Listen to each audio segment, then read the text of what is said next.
channel. I am your host, along with our host, Kia Pierce. We are both veterans. I was in the Marine Corps Reserve, and I'll let Kia, touch on more about her real quick. Hi, everybody. My name is Kia Pierce. I am an Army veteran, did 10 years, all stationed in Hawaii, a 15-month tour in Iraq, and got out for consuming cannabis. Actually, they put me out, but that's neither here nor there. We'll get into that to a later discussion. So on this session, we're here to talk about Black cannabis when it comes to active duty and how that will translate into your life as a veteran. Yes. So we're going to go ahead and get started. I'm going to actually share my screen first, as this is it's a little backwards if you're thinking about it in your head. I was in the Marine Corps Reserve, and I'm going to be talking about how active duty Marines can use, or not use, but how active duty Marines can actually be a part of cannabis, even though, these laws are out here saying that you better stay out of this industry or else. So I'm going Now, to. is that for all active duty? So Kia's going to definitely have the answer for that. But based off of these laws that, Kia got the juice. She definitely got the tea when it comes to the cannabis law and industry. Based off of what I've read, the law will tell you something, and Kia knows more information and more leeway into it. So just one tad bit before we start, the law says that you cannot consume cannabis.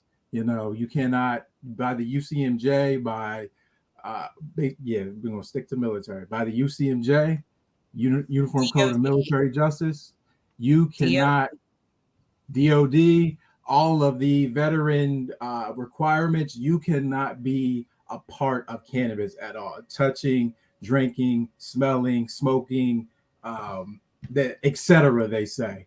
But, Kia, she gave me definitely. Yeah, she gave me a tip, and I was just like, "Hold up, I didn't even realize that." So, we understand that they know when you consume based off of these piss tests, and what I understood was they tested you by THC. They tested you by specific components, but Tia just laid it on me that they test you for a specific amount within your system. So I definitely want to start off with her going further into that, because that's really a hot topic when it comes to active, inactive, and reserved, and all the other statuses that we can be in. I think that is a great subject to talk about, because we actually learned about something in school. So I am a graduate from the University of Maryland, Baltimore. We are the first school that carry a master's in science in cannabis studies and therapeutics. I am very proud of that. So if you are a veteran and interested, I highly encourage you to apply. And yes, they do use our education benefits to pay for the program. That's how I got through. A VA did approve that weed program, if that's what you want to call it, right? Sammy? Yes. So one thing I do know, I read, and anything that I'm about to share here, this is all public information. If people just do their research and look, and stop always using Google. And if you're going to use it, don't always use those very first couple of links.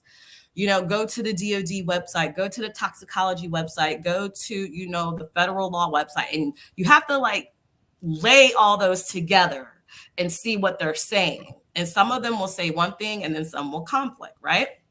So let's go ahead and talk about urinalysis in the military, right?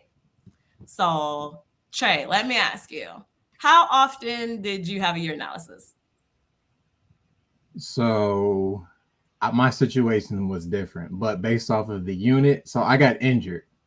And based off of my injury, I was out for an extended period, so I didn't get tested for 4 years. And that shit is golden when actually I didn't get tested for 2 years, and I was on a 6-year contract. So that was something that is a unicorn. But for any unit, your ass is getting tested at least 3 times a year, possibly. You have a 100% that the entire unit does, and then you have your 10% every month. And you could get lucky some months, but here's the thing: from my experience, if you are of if you're of melanated astrology or biology, you got tested more. There would you would know because they would call you out. They would call your names, and then you would see the people who lined up, and you'd be like, "Hold up, wait a minute, what the?" And this would happen all the time, and if I know this is a veterans panel, so we definitely got veterans on the call, but be straight up with yourself and seeing what happened at these units. And I was at a mixed unit. My unit had Clinton. It did like there was a cluster of Black people I could count because we all hung in a certain circle. So so there were maybe 2 or 3 different clusters, and of those 2 or 3, 50% of 2 will be called to get piss tested. So, like I said, 3 times would be the minimum, or would be the minimum amount that I would get tested before my situation with my injury. I think that's very interesting you say that, especially being on the reserve side and looking at it, how active duty. Me, from an active duty standpoint, I definitely do agree with you that I have seen people that have gotten injured, and that extended period of time definitely benefits them for whatever reason. But I have also seen like the 100%, that's everybody. Right. I think I've gotten called throughout my years maybe twice for a 10%.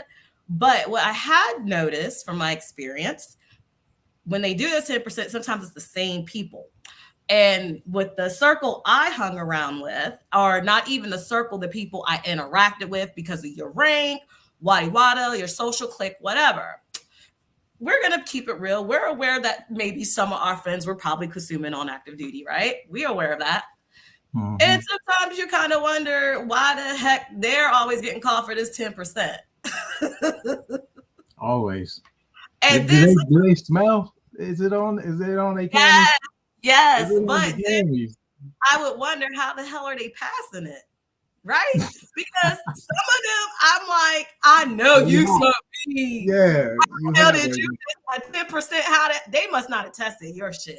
That's the only way you got away with that 10% because they test everybody. Now, from what I interpret about the regulation, with 100%, they don't test everybody. They do not. I think they test about 20 to 30% of the unit. So let's say, for example, remember how you go in and they have those square boxes? And they had, I don't know how that's how you say it, but in the Army, that's how they did. They had the number selected, put the band, the 9, last 4, whatever, right? Put it in those boxes. Yes, all those boxes go to the toxicology, whatever, but not all of them get tested. So that's the thing. So yes, the commander's required to have 100% urinalysis, but it's not required for every bottle to be tested. Okay. See, so here we go. Now let's create like a crazy, I talk weird things, and I think you're gonna feel me on this one, right? So let's say in that 100%, it was always those 10%ers getting tested.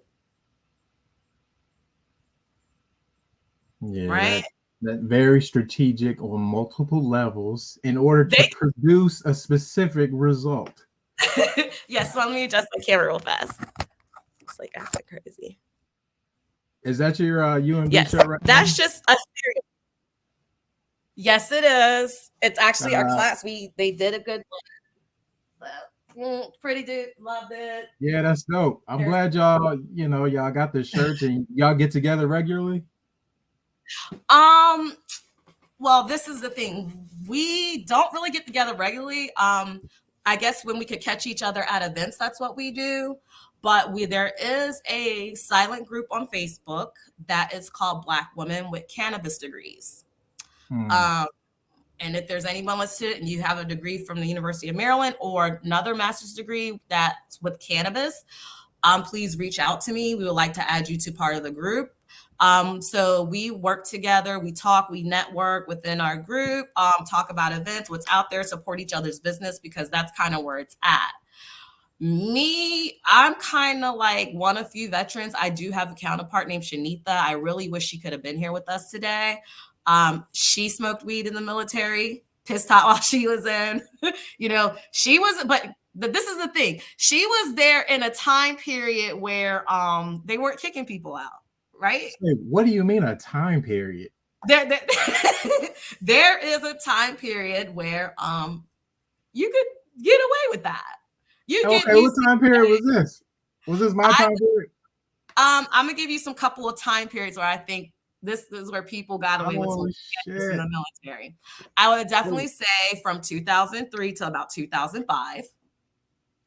I would definitely say from about 2007 to 2009. But I think, to me, since I got out, I couldn't really see it. But during those time periods I was in, and I would say those were the people that were on Rear D that didn't deploy because they didn't have your analysis. I didn't have one that whole year. Everybody was gone. I was a cook. We worked all day, all night, some days. It was weird. It was literally a whole defect of women. We had like 3 males working in there because everybody had deployed. And look, we're stressed out. I'm not a drinker. I drank because that was the thing to do. But I want to chill, relax, get that off my mind. So yes, that year, I don't put people's names out there. I had some friends, this, that, and the third, whatever. We chilled and lived it up. That was the best time I had in the Army. Mm-hmm. I didn't get and guess what? My PT was outstanding. My body fat was down. I was happy all the time. I wonder why. I cut up here and there, but I chopped that up to now I couldn't smoke or I couldn't get my cannabis. And those were the times I probably went out and drank and did stupid stuff, didn't make better decisions, just doing the typical, like you've seen that lifestyle. And some people that are in the military will not understand the lifestyle at all. That lifestyle is allowed. Like people allow that shit when it comes to, or I keep cursing. People allow it. When it comes to cannabis, like it's zero tolerance. You get, on a degree, but if you are tested for it, you're out. When it comes to alcohol, like I've seen people out and about who are just drunk and nothing happens. They don't get kicked out. They might get a scolding or like, okay, you're going to see me tomorrow, 0500. But that's it. Like nothing else, it's the same thing every weekend, every Friday night. But where is the balance in that when it comes to recreational usage? Exactly. And my thing was, okay, so when I went to ASAP, when I got in trouble, that's called the Army Substance Abuse Program. There was this thing on my record with alcohol. I'm like, I'm not a drunk. Where did y'all get this? Like, how did this end up in my record? I'm here because I smoked weed. That's what was weird because I've never, of course, I feel like, yes, when you answer those questions, I'm like, yeah, I drink socially, like maybe with my friends, but I don't drink to like every day. I don't need a drink. I would say I prefer to smoke. Right. So I don't know why they put it in my record like that. Really don't care. But like the alcohol, when I look back, is just like I've seen, like, even just with me, I'm surprised I'm here. There's moments like I drove home drunk just because I didn't want to pay for that taxi cab. You're not really constructively thinking. So you're going to make stupid. Don't matter. It don't matter. You could be the smartest genius. You could be in the Mensa organization with the highest IQ. Guess what? If you get drunk, it's a wrap, period, for that period of time and moment in your life. Exactly. And you were younger when you joined too, weren't you? What was that? I said you were younger when you joined too. Yeah, I joined. You didn't have as much experience. Yeah. I was 18, right out of the country, but I was a military brat. So I had traveled. seen some things. So when my dad landed here, I just knew at 9, this is not where I'm going to be. I've seen the world. I want to get out and go back out there and see it. Right. But I didn't see that lifestyle as a kid. That's the thing. You don't see that lifestyle. You just kind of like enjoying the duty stations going past. And then when you join, it's like Sodom and Gomorrah. Mhm. I don't care. Like, to me, it's like, it's everything that people are so taboo about. It's Right. in the military, period. Everything that happens out here, it happens in there. The hush hush, and we're not even going to go into that because that's all different topics, but you know what I'm talking about. Mhm. So for certain things, I feel like that fly in the military. We're going to give you a great example when we're going to compare cannabis to adultery, right? It's illegal in the military. Exactly. It is illegal. But I don't know how many times I've seen, it fly by. Like, come on, sir. Come on, captain. We know you cheating on your spouse and you tripping on me because I smoke weed and I mind my business. I think that don't ask, don't tell rule was extended to multiple,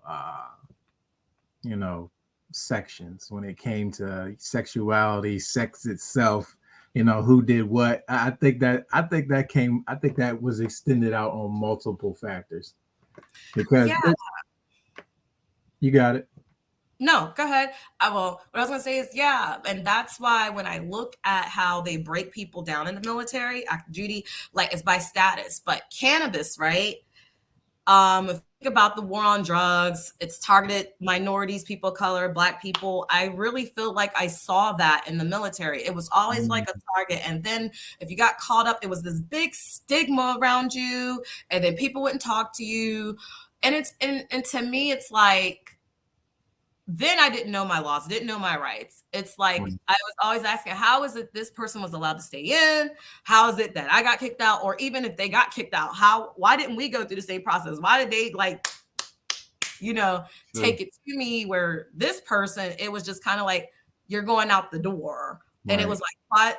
And I think it's time for that to be talked about. I think it's time for them to understand, especially the ones that are getting cancer while they're active duty, our HIV active duty military, that they need to be aware that they can get a medical access to this on the federal level.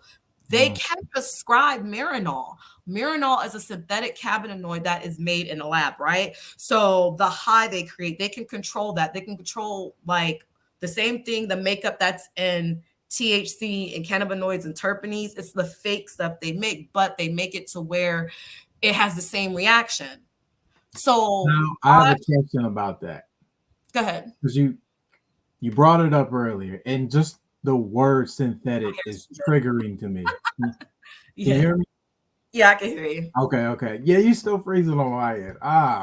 It looked like you were closing your ears or holding your ears. But when I hear the word synthetic, that is a trigger. Like, I don't want something synthetic in my body. So when it comes to Marinol, how is it better than the actual plant itself? I honestly would not say it's actually better than the plant. I would not. Anything that's synthetic, not natural, is not better. We know that. Right. But what I'm saying, on a medicinal level, it can help ease the process of chemotherapy compared to, when they're getting radiation and they're dealing with the nausea, they're not eating, the wasting syndrome. Right? What is the active duty offering these soldiers that come down with these conditions besides prescription? Even if they're on extended time, let's be real, you're on extended time, we're still parents, we still got to go grocery shopping, we still got to pay our bills, we still got to get up and cook and eat. Yes, we're sick, but these things still have to happen, right? So if these things have to take place, why are we prescribing them opioids that we know is not going to let them behave or operate in that manner? Then when they heal and they're still on these opioid pills, you get somebody back on active duty was not the same person that got sick. You have a person that's really addicted to opioids, that is addicted to pills, that's on their way out the door, that files these claims, that gets with the VA, that gets more opioid pills, that have a second suicide rate, right? So it starts with active duty. Yeah. I think active I mean, duty that could sounds like a be cycle to very, me. they could help them more. But at the end of the day, it does start at the top. It start at the federal level, start with the changing of the laws. Hmm. I'm gonna be, I know from what I, huh? Our I'm our network is trying to catch up. So I probably said something a while ago and you just heard it now because right now you're crystal clear. But okay. I even forgot what I was saying. You kept going. Continue, please. Sorry. I just think the federal level, they need to do more to help them, right? We have More TRICARE. options, So, right? hmm, More options, right? Like the options that yes, they're providing right now. Like I and what I said earlier was it seems like a cycle because you're offered chemotherapy, you're offered these opiates that essentially degrade your nerve system and almost I don't want to say it does kill you, but it leads you down, it leads you in that death pathway. So and you were saying this can happen to an extended period on to where you're on your way out, your contract is over, you're about to become a civilian again. And you know before that you were mentioning suicide, so it just the pathway to healing is death, and it's doing the same thing on the outside, like the pathway,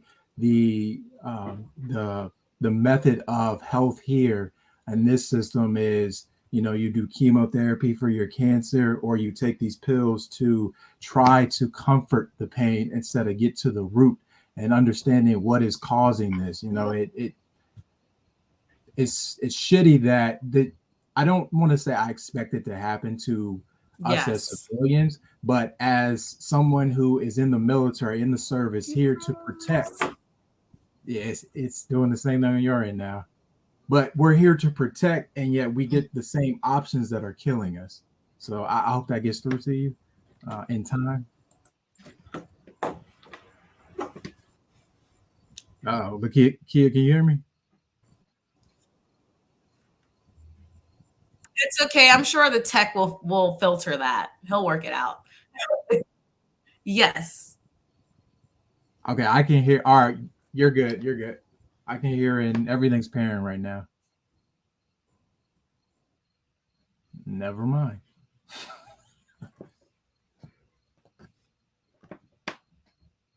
Black Cannabis Week. Okay. Black There? Cannabis Week needs to be longer. Oh yeah, yeah. There you go. Much Okay. clearer. You there? I'm here. Okay. Yeah. I was waiting for the connection to clear up. I saw that. Okay, okay. All right, I see your message So we too. talked about the year analysis. Yes. So let's track back real fast. We went to the year analysis. So we did not tell the veterans or active duty that you can actually smoke up to 15 milligrams. Keep it under 15 milligrams, you're good to go. They cannot penalize you. Remember that. So you're probably asking, what does 15 milligrams look like, right? Right. What does that look like? That probably looks like hemp or CBD, Mhm. right? Maybe a tad bit of THC, but guess what? If you smoke it every day, you're going to end up going over that 15 milligrams, right? Right. Because THC stores in our fat. Everybody metabolizes that differently. Somebody that's skinny may metabolize it out of their body, and there's only 3 ways to do it, or 4. 3, I think, through saliva, through urinating, through feces, and through sweating, right? Hmm. That's the fastest way. But everybody metabolizes different. That's why it lives in our body so long. A person Right. that's larger may metabolize it faster than a skinny person, vice versa. It could have our health could dictate how it's going to metabolize in our body. But Hmm. this is the thing. The metabolizing isn't just THC. It's all the cannabinoids, all the terpenes, um, all the CBD, all those things, they're all in our body. The Right. thing is, they only test for the psychoactive. That's a really long word. I say alphabet, so let's just say THC. So that's Mhm. what they're testing for. Now, I did see a report that they're testing for cannabinoids right now. So that's like your Why? CBD, your CBG, your all the Release it. C's, all the can. Why are you I worried said they about really trying. those? Yeah, they don't get you high. Why are you worried about those, right? Like, that's what tripped me out when I saw that, because the profile said cannabinoid, right? 15 milligrams. Then it said THC. I'm like, well, that's the same plant. You know So there. they're trying Yeah. to get people who are doing CBD too. If you're not aware of that, you better stay under 15 milligrams, because you Right. can test CBD, you can test for all the different cannabinoids. I have a COA, certificate of analysis, that shows when cannabis get tested, they test for the CBDs, terpenes, water solubility, and pesticides in it, right? Mhm. So think about this. What if they could test for pesticides? We would probably be hot all the time based off of the food, that we eat from these grocery stores. So I don't even know how they can measure that. Right? Because they can say, but get this, cannabinoids are in our food too. Right. Aren't they produced naturally in our body? Aren't Don't Yeah, we have because an yeah, endocannabinoid system? yes, we do. And I do want to bring that to you. So I want to share a screen with you. Um, and it was something I did in class on the course, and it's called Behind this Smoke Screen of Medical Cannabis, right? Hmm. So let me do the share Hmm. screen. I Forgive always me. love hearing that. What's behind the smoke? Because especially when it comes to veterans, like you think of, oh, a battlefield, but really we talking about the smoke screen that's put in front of us by our own leadership when it comes to cannabis. Yes. So this is a portfolio I did for school, and the class from this class is called the Principle of Drug Action and Cannabinoid Pharmacology class. So I actually read an article and listened to one by this guy named Dr. Miri. Um, he actually discussed, he is actually not a fan of cannabis, which is interesting that he did this. But he was able to put aside his biases for the purpose of searching for, helping people with their illnesses. Is he So a what? military doctor or just a No, regular he's doctor? a physician. I can't Okay. remember where he was located, but if anybody's interested in, hearing him, he's on TED Talk about the endocannabinoid system, and the YouTube link is right there on my page. So right there, so the piece above, if you want to read it, what I talked about after I had read the video, I had some questions about it. I said, should there be a universal system that patients or active duty can have access to know the different types of combination of cannabinoids? Because there's actually her name is Sharice Jackson. She is Mhm. AMS. She has a DNA kit that you can use, that when you get the results back, it'll tell you what type of terpenes and cannabinoids your body needs to help with you. Mm. You said Yes, this was a DNA kit? yes, it's a DNA kit. It's called We Decode. So you can actually submit your DNA, your saliva. Once it comes back, it's going to literally break down the cannabinoid and terpene profile that would be good Mm. for your endocannabinoid system. So you have to send in a sample. It's not like a rapid test. No, you send in the sample. She created this. She is a veteran, a Black woman, Mhm. female veteran on top of that. I think it's amazing because I'm going to do it. I want to see what my body's going to say. And I said, this card going to say, you need all of them because you're crazy anyway, right? Can we bring her up? Or could you open the chat? I definitely want to support her, and I think um, the veteran audience I should can be. actually bring her up just, Yeah. I'm sorry, I'm going to Google her name.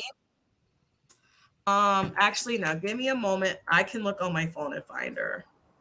She's actually part of AMVETS. And And so this is how you can find her.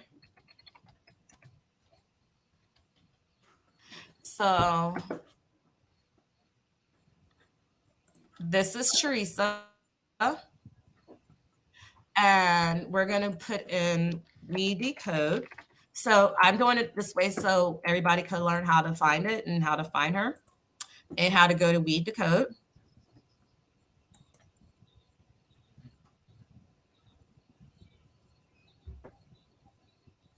If it comes up anytime soon. I wonder if she's working on advancing her She was science at and technology right now. Yeah, so here is We Decode. This is her website. You can get personal health and wellness reports on a comprehensive approach to health management, health education, and prescription selections. It's a DNA test. It's really going to break down what you need. This is Cherise. She's a veteran as well. Navy, I believe. She's the CEO and founder of this company. Um, she's an advocate. You see here for veterans with PTSD, and she did Project Hope. And she also works for a not-for-profit in Uganda with women who are affected with cervical cancer, and she is a huge supporter of that. So I think if anybody is interested in finding out what type of cannabinoid or terpene profile your body would Mm-hmm. be great for your health, she would definitely be the person to reach out to. Oh, I'm definitely gonna reach out to her. I need to know which Yeah. terpenes are best for me over here. So that's why I'm saying the active duty military, they do have options. They could use that test to guide active duty's health as well. And that's how Mm-hmm. they can actually keep control of medical cannabis on active duty. So my thoughts are they can use We Decode, right? If whatever illness or thing that happens to the active duty person, they can use that kit. Okay, this is how we're going to build their profile, right? Right. But this is the issue. Where do they get that makeup from? Who's going to grow that? How do they get access to that? Is active duty going to pay for it? If it Or are involves we going to cannabis, create but they're not supposed to, right? or are we Mm, going to the create a code. synthetic form of You can create a synthetic form of it, or are we going to like they have options besides Yeah. UCMJ. They have Yeah. options. They have options besides opioid and UCMJ, right? I want to tell you this funny little thing. The same sergeant major that put me out for cannabis was the same sergeant major from what I was told by a group of people. He got kicked out for stealing Percocets out of soldiers' rooms, right? I said, oh, You got the kicked out. irony. Wow. Oh, the irony, right? So that just made me think, how long has he had that issue, if that's true? If that's Yeah. what people say Yeah. happened, how long has he had that issue? And has he used fake injuries to get the pills? They're aware what pills them soldiers take. They pop for This them. sounds They amazing. piss Oh, off for all those prescription pills. The only thing yeah. that makes you come up to the unit is if you aren't prescribed that. But before that, the unit typically know, oh, they were just on quarters. They were prescribed it, so we're not even going to say anything to them. They already know that. So if they already know, they're not going to make a fuss. They're not probably not even going to tell the first sergeant or the E7. We already know that personal quarters. We are aware. But guess what? If they see they piss hot in 6 months later and they know they've been to sick call or did none of that, you're going to be standing in front of your commander. Right. But when do we hold the healthcare system responsible for prescribing these pills? They know that they're addictive. They know they mess with people's behavior. It attaches like we have an opioid system too, just like the endocannabinoid. That's why people get hooked. It's like you have like right, you have your CB1 receptor and your CB2 receptor, right? And you have a synapse. So when the same concept is with opioids, it's kind of like a puzzle. Mm-hmm. So right, but this puzzle has to feed this puzzle to live. It has to Right. feed it. And the more depleted it gets, the more it wants, right? It's the same thing with opioid. It's the same thing with our endocannabinoid system, right? So since that's the system that runs everything, and I'm going to put this right back, since that's the system that runs everything in our body, right here, it runs the opioid system. It runs our neurology system. It runs our behavioral system. It runs all our systems in our bodies. If we're born with this and we're not getting this nourishment of certain cannabinoids or terpenes that aren't being provided in food that's probably considered organic and that's high cost that low income people can't afford, of course we're going to get sick over time. Right. If we're not nourishing that cannabinoid system, it's depleting. And then guess what? All our other systems get affected as well.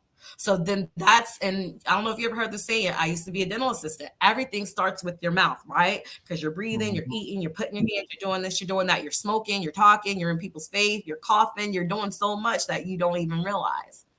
Big time. So once you times. Shout out to Dr. Chris and Dr. Dawn from Green Dentistry. They are two female Black-owned dentists who incorporate cannabis into their process. So they have presentations that I think that's amazing. With the cannabinoid specialist of Maryland, where they just talk. I've heard that multiple times. Your mouth can tell you a lot about someone. Your mouth is essentially it's like an organ. You treat it wrong, it's going to treat the rest of your body wrong. And they talk about homeostasis a lot. That's why you shouldn't be kissing everybody. I said that's why you shouldn't be kissing. I said that's why you shouldn't be kissing everybody. Oh, nobody should just like right. Even on the cheek, you shouldn't just like kiss people, because that goes here and you're like later you're like no, you shouldn't kiss everybody. Right. Makes sense. Definitely makes sense. Yeah, it's delaying again. Okay. So now with active duty, in your mind, how do you think they should go about navigating this if they wanted to do it as a business? Oh yeah, I'm definitely glad you asked that, because you mentioned what was the doctor's name, or what's your doctor, physician that you the website you brought up just a few minutes ago? Therese Jackson. Therese Jackson. So with her business, she created something that had intention. She was a veteran. She wanted to make sure that other people could test their endocannabinoid system to get a certain percentage that could help them, essentially, right? Helping them dose when it came, and you were mentioning when it comes to military, you could use her service to help you understand the amount that you have in you. Is that correct? Not what you have in you, what you need. What your body says, this is the cannabis. So if like not all right, so let's make this clear. You have the cannabis plant. It's one plant. And then it gives birth to CBD and hemp. It's just missing THC, right? So at the end of the day, see, when people say, oh, I only consume CBD, I'm like, you consume cannabis. It's the same thing. Oh, I only smoke hemp. You consume cannabis. It's the same. It's all the same thing. The only difference that separates them is the amount of psychoactive THC in it. That's it. And depending on your makeup, it depends on what your body wants. Maybe somebody's body don't need THC. Maybe they just need CBD or CBGN or CBDE or CBDE or THCA, which is made in the lab. I don't really care for that. The acidic version. Yeah, or things like that. So we can bring options to veterans, especially if they're going to deal with the VA. Right. Especially when they deal with the VA, because our medical record goes there. Okay, if the VA decides to get involved, they have this record of this DNA profile makeup of the cannabinoid profile that could help them. Okay, yes, maybe VA doesn't have the money in a VA dispensary, but you can write a prescription. That's all we're really asking, and we can let the dispensaries out here do their job. And I think that's the issue, because they can't figure out a way to profit on it themselves.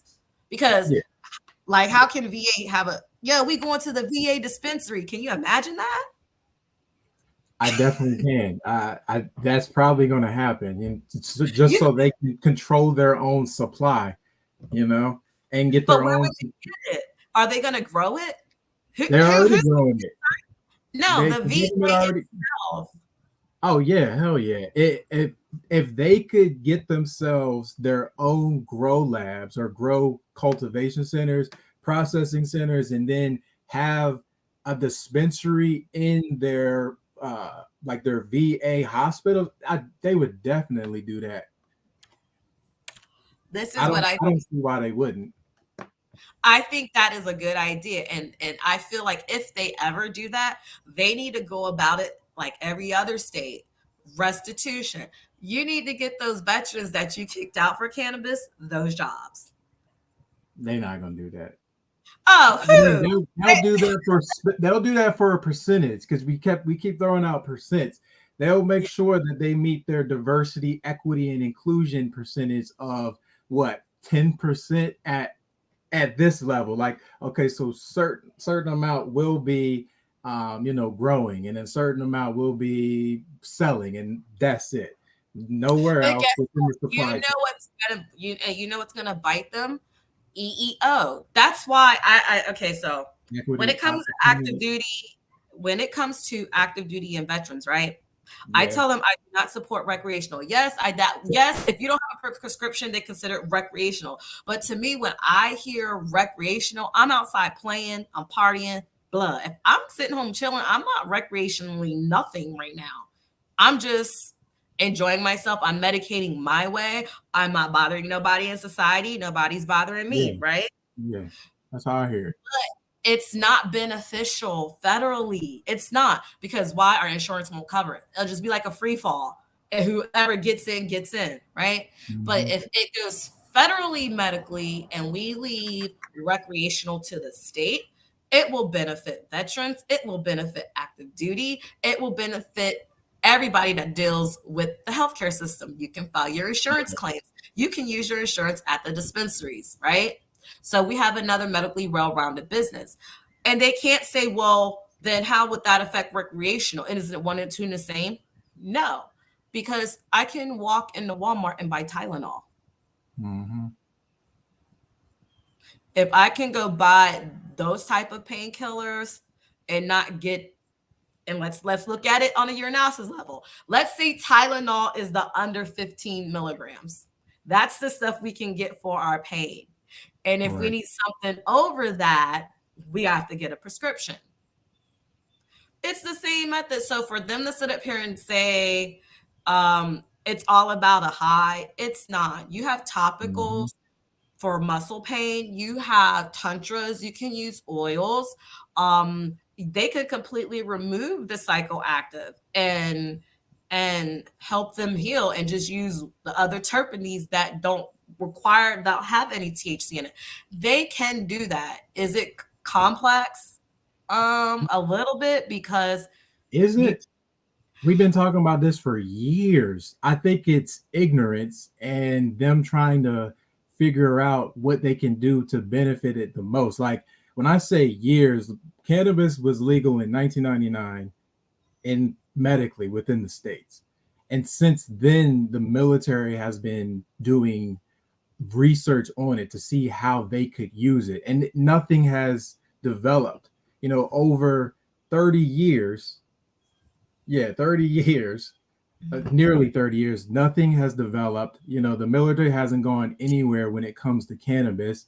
You even with CBD, the fact that you can't use just the CBD is a problem. I can understand. Yeah, we don't want you guys to get that psychoactive effect, and feel high, especially when you're driving. When anything related to alcohol, I can see that, but I don't understand. And I do think y'all are playing when it comes to people using hemp, which has, more CBD and higher terpenes, or even, medical cannabis that is grown for the CBD properties and all the C's, the CBGs, the CBNs. I don't understand again why you are against something that can help me heal, because if you help me heal, I can help carry out the mission better. I can carry out anything better. You know, you're talking about the military having the highest, like every year, suicide rate increases for active duty. It increases. Like I was looking at the statistics. I think the Marine Corps, then the National Guard, and then the Army had the highest, and they were in the 30s every year. Like these, the statistics of how many people are committing suicide is going through the roof now, and you have something that can help with that. You have Yeah, something that can alleviate those, or alleviate the pain and cut down those numbers. But once again, you know, you guys are really playing with, you're playing with lives, they you know. are. They And truly are. they've They always, you know, the military has done that. This isn't brand new. You know, none of this is brand new, but you know, just having veterans that transition into cannabis and present these type of topics, I think these are extremely important so that other people can understand that, yeah, we know all of the things that they're doing are messed up, and we understand from an inside perspective yes, it yes. is strategic. Like there are, once again, there are layers and levels to what is happening as a civilian and as a personnel in the military. So Now, here's my thing, right? yeah, I think I came to a point in life that we could talk about it, we could argue about it, or we can help them maneuver through it. And that's just where I'm at. I just want to help them maneuver through it. Because right. you know why? It's not going to stop. It's not going to change. And if it is change, it's going to be real slow, right? Yeah, Real as slow. we see. So, why not, since we know that matrix, we know that setup, we can just, like I do with veterans with their benefits and things. Some that been in my boots are like, you know, when I share my story, oh yeah, I was discharged with a general and honorable high school education, dumb as shit, didn't know any better. I was cooked. They was telling me you ain't gonna get shit, you ain't gonna be shit, you ain't da, da, da, Right. da, because you smoke weed, right? And honestly, like sitting here in front of you, even us just having this conversation, it's just God. And I want to let those veterans and active military duty know, and anyone's that out there that's been, you know, stigmatized against this. Like, Mm-hmm. don't let that dictate your future, right? No, Don't let no. that dictate your future, because we are here, we're out here, cannabis out here. You know, you got like 37 states recreationally, medically legal for it. Yeah, the whole country about to be Yeah, I'm like, gonna put you on you're blast in right. Maryland, right? Yeah, Come on. I'm Yeah. about to put a DC dispensary on blast. Uh, I don't like to say don't quote me on it because I like to be a straight shooter and know that if you're gonna go find out what I'm saying, oh yeah, she was right, right? Right. So I had this phone conversation with this dude at Cannabis down in DC. You He said said something, cannabis. cannabis. And my brain, I don't know if it's my brain or my PTSD, right? Either he said they are the only federally legal medical dispensary, or they are the only federally licensed cultivation dispensary. Something, they got a federal license for something with cannabis. I know that. And he said they got it through the DEA. Hmm. And I The said, excuse me. DEA, yeah, yeah. And this is how it happened. I was just calling around like to those I-71 shops. So for y'all that don't know what I-71 is, these are dispensaries in DCs that it's called gifting shops. You can actually go buy a gift. This is not a gift. This is just an example. Like you could buy something like this, right? You could buy something like that. This is like one of my drawings that I'm gonna have to take off. It's like make America great again, right? Type of deal. Um, and they'll charge $150 for that, and it'll come with the cannabis. Those are how I-71 is set up. They still have to be I-75 compliant by, you know, gifting rules, right? Mm-hmm. However, from what I'm told, that cannabis is not tested. So I wouldn't highly encourage it. I'm the type of person that would love to have my cannabis tested, but I am aware, because of the cost of cannabis and because of the locations of cannabis dispensaries, people are going to get it off the street. I'm aware of that. I'm very Right. aware. However, we are aware that VA is involved some way, because the state of Maryland offers medical cannabis costs to veterans at no cost. If you're enrolled in the VA health system in Baltimore, Well, they're all connected in Baltimore. It doesn't, to me, it doesn't matter if you're outpatient because they're all technically connected to Baltimore. Um, so when I saw that, I'm like, okay, VA's involved somewhere. They're gathering these facts. Like, I know there's a file they're saying, okay, these are the veterans who are in the medical cannabis program in Maryland. Because if you didn't have that section, why would you offer that at no cost? Then we have this issue of coming out and saying, okay, how do we get certified for it? And then you have doctors charging $150, $200, $300, $400 for it. Some of them are on fixed incomes. Right. A lot of them, actually. Veterans are on fixed incomes. So why are you charging them so much to say, I'm going to certify you to get your medicine? But you have an outlet to that. You told me the week that we could get it for free.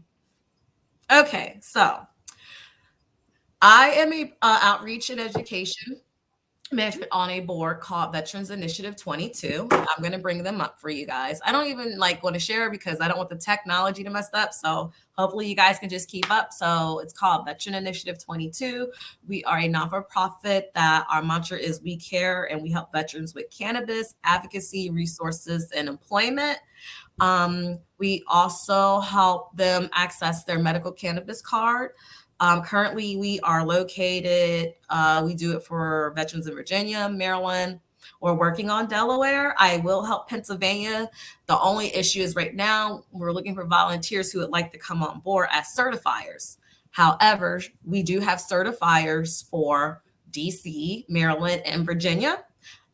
Here, hopefully within the next 2 months, one girl in the state of Delaware is about to get her certificate. Actually, this is the thing, right?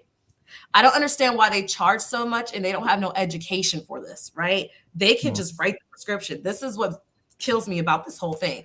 So in the state of Delaware, you just have to be a RN or higher and be licensed. And then you can go and log in and create an account, pretty much a profile saying you're going to certify people. And then when you go to certify them, you go online and you just put their stuff in and then you certify them. And this allows them to apply to the state to get the card. So their process is different from Maryland. Whereas in Maryland, you can just go ahead and apply. If you have those qualifying conditions, you apply. Maryland will give you your 16-digit number. Card will come in a week later. They usually typically send an email. Then you can call the physician you've been dealing with or someone you know who is certifying. And then they'll certify you, then you can go to the dispensary. So you see, we sit up against the state, like it's very different where state of Delaware to certify, you don't really need to be, you just need to be an RN. Where in Maryland, you have to be an MD or like a nurse practitioner, and you have to have 4 hours of cannabis training. I still think they need more than 4 hours because to me, that's nothing with no medical. I get you went to school for pediatrician and all that stuff, but you don't know what you're dealing with. Yeah, if you get 4 hours to understand the science of cannabis, you know, that's troubling. You know, I don't know if I could trust a physician who only have 4 hours to tell me, yeah, this is the strain that you should get, or you know, this is what you know. I don't know if I could pay attention to. You know, that's luckily the people I've been messing with, Dr. Don, or the doctors, you know, they have businesses within cannabis, so it's not just a certification or just a stamp that says, yeah, I got my hours, but they are fully embedded in this culture, in this, you know, the science, the history, the magic of cannabis. So I trust them more. I know that they can provide me a better you know, explanation on what I need as for my ailments and my pains and whatnot. But I wanted to, because I see we're brushing up on the hour, I wanted to talk to you about business, because you brought it up and you brought it up again with the We Decode, and you brought it up again with there was another thing when it involved business, just yourself. What you do consultations, correct? Because I wouldn't say I do consultation. I do outreach and education for Veteran Initiative. So you educate. You're an educator. I think it's really important that, Black people, veterans, that we are intentional when it comes to our um, position in cannabis. You're educating people. The front line of getting in the cannabis industry is education, period. You need to Mhm. know what it is, where it's been, what you can do with it in order to go the next route. So I can't remember her name, but from Weed the Code, she understood that, okay, I can create this business testing the cannabinoids and terpenes within your body, and I can help these people. So she understood the science and she created a business that could help patients and just regular people. You have the education that helps people. For me, my business, I provide an entire network, an entire collaboration, an entire ecosystem for these type of conversations and these type of businesses to be created. So for Marines, we used to do something called Marine Net, and we would have to accumulate all of these hours of education in order to move on to the next rank. And with my platform on Project Seed, my business is all about connecting entrepreneurs to people like you who can educate them in order for them to level up, because it's all about that higher education. It's all about you understanding what you can do in cannabis in order to help the next person. You're helping me right now. I can tell Aw, multiple thank other you. veterans. I didn't know any of this, but I can go to multiple other veterans and tell them, I got a lot of this information from Lakia about what we can and what we can do. And I would appreciate it if y'all would support her, because for me, it is about the support and the education. So I would definitely have a chain, a ecosystem for Yes, them to come it to is. you for that It is, education. And especially in the then, oh, we're breaking up. Are you there, kid? Yes. Yeah, keep doing this.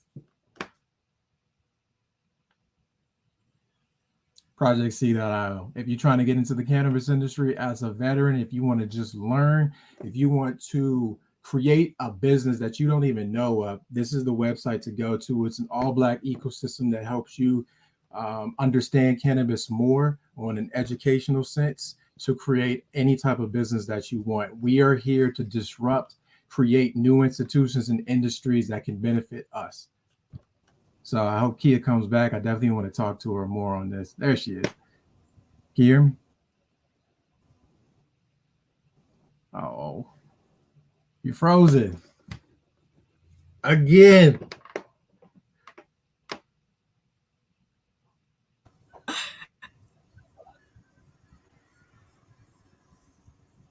Am I frozen on your end? You're good right now. but we're gonna wrap